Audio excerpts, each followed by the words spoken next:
করব? আজকে সারাটা দিন আমার পোলা কিছু খায় নাই, সারাটা দিন না খাই আছে। তুই কি এখান থেকে যাবি? তুমি আমার মাইনা না নাও, আমার পোলাটারে মাইনা নাও। আর সামনে সুন্দর ভবিষ্যৎ, তুমি আর ভবিষ্যৎটা নষ্ট করো না। তোরা আমি একটু আব্বা বাইরে তুমি আমার মাইরো না।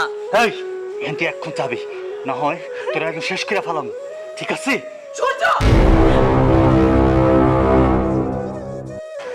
আর কত নাটক করবি? ছাড়। আমি আগেই জানতাম তোর ভিতরে কিছু না কিছু গলদ ছিল। দাঁড়াও মা, তুমি মুরব্বী মানুষ, বিষয়টা আমি দেখছি। ভাইজান বিশ্বাস করেন, আমার কোনো দোষ নাই। আমি আমি এই মহিলার চিনি না, আর ওই বাচ্চা আমার না। ভাইজান আমি আপনার হাত ধরছি ভাইজান, আপনি আমার কথা বিশ্বাস করেন। সূর্য, আমি তোর অনেক গল্প শুনেছি। শোন সূর্য, তোকে রাস্তা থেকে তুলে নিয়ে আমার এই বাড়িতে আশ্রয় দিয়েছি।